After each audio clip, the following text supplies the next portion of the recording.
안녕하세요, 한의사 이혜민입니다. 여러분, 당뇨 진단을 받고 나서 음식이랑 운동관리 열심히 하시죠? 그런데 혹시 나의 당뇨가 왜 발생했는지 그 이유를 생각해 본 적 있으신가요? 나의 당뇨가 왜 생겼는지 정말 음식, 운동 때문인 건지 궁금하지 않으세요? 오늘 저와 함께 그 이유를 찾아보도록 하겠습니다.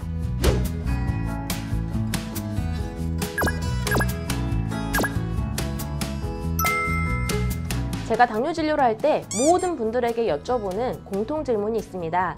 바로 당뇨 진단 받기 1, 2년 전에 극심한 스트레스가 있었느냐라는 질문입니다. 이렇게 질문을 드리면 다들 곰곰이 생각해 보다가 맞아요. 그때 정말 힘든 일이 많았어요. 살면서 가장 힘들었어요. 라고 얘기를 하시는데요. 비율을 보면 거의 99%입니다. 지금까지 이 질문을 드렸을 때 아니요, 전혀 스트레스가 없었어요. 라고 말한 분이 딱 한 분 있었기 때문인데요. 딱 한 분을 제외하면 모든 분들이 당뇨 진단 받기 전에 정말 죽고 싶었다, 스트레스가 극심했다 라고 말씀을 해주셨습니다. 이러한 극심한 스트레스가 당뇨를 유발하는 건 어쩌면 당연한 일인데요. 스트레스 자체가 코티졸 호르몬 분비를 늘려서 혈당이 높아지기 때문입니다. 한편 스트레스를 많이 받으면 수면에 문제가 생기기도 하는데요. 잠드는 데 시간이 걸리거나 중간에 자주 깨거나 한 번 깨면 잘 못 잔다거나 꿈을 많이 꾸는 것 등등 모두 수면 장애에 해당합니다. 물론 스트레스가 당뇨 발병을 유발한 100% 원인이라고 말씀드리는 건 아닙니다. 당연히 당뇨 발병 전에 음식 관리와 운동 습관에 문제가 일정 정도 있을 수밖에 없는데요. 사회생활을 하는 이상, 그리고 우리가 돌을 닦는 사람이 아닌 이상 완벽하게 음식, 운동 관리를 하기는 어렵기 때문입니다. 하지만 이번 영상에서 강조하고 싶은 건 음식, 운동에도 당연히 문제가 있겠지만 스트레스도 면밀히 살필 필요가 있다는 사실입니다. 그런데 문제는 이렇게 스트레스를 단기간에 집중적으로 받은 것 또한 당뇨 발병에 영향을 줬음에도 당뇨는 100% 음식, 운동 때문이라고 생각하고 음식, 운동 관리만 열심히 하는 것이죠. 그래서 사실 당뇨 환자가 처음 한의원에 내원해서 저와 상담을 하면 당뇨가 100% 음식, 운동 때문은 아니라는 점을 이해시키고 스트레스 영향도 컸으니 앞으로도 스트레스 관리가 중요함을 강조하고 또 강조합니다.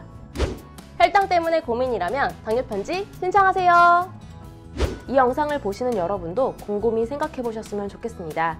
내가 당뇨를 진단받은 게 땡땡 연도인데 그 전에 1, 2년 전에 무슨 일 있었지? 남편 때문에 속상했나? 자식 때문에 힘들었나? 아니면 사이가 안 좋은 친구나 친척이 있었나? 아니면 직장에서 스트레스가 많았거나 승진이나 상사 문제로 힘들었나? 부동산이나 주식 등 경제적인 문제로 고통받았나? 등등. 지금까지 제가 들은 스트레스 종류는 방금 말씀드린 것처럼 가족이나 친구, 동료 등의 사람 문제, 직장에서의 업무 스트레스, 아니면 경제적인 문제 등이었는데요. 이러한 스트레스가 당뇨 진단 전에 집중되었음을 기억하셔야겠고요. 다음으로는 스트레스 때문에도 당뇨가 발병할 수 있음을 이해하셔야겠고요. 마지막으로는 스트레스는 어떤 형태로든 지금도 지속되고 있을 테니 지금 또한 스트레스를 완화하기 위한 노력도 열심히 해야 함을 아셔야겠습니다. 음식, 운동만 관리한다고 능사가 아닌 것이죠. 여기까지 이해를 한다면 스트레스를 완화하기 위해 각종 실천들이 중요하겠죠?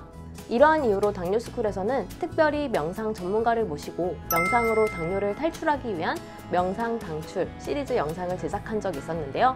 스트레스 완화에 도움이 되는 것들은 취미활동, 산책하기, 수다 떨기 등등 엄청 많지만 당뇨스쿨이 알려주는 쉬운 명상들도 함께 하신다면 더 도움될 거라 확신합니다. 열심히 만들었으니 잘 활용하시면 좋겠습니다. 스트레스를 슬기롭게 조절하는 당뇨스쿨 구독자 되시길 바라고요. 이번 영상을 널리 공유해주세요. 감사합니다.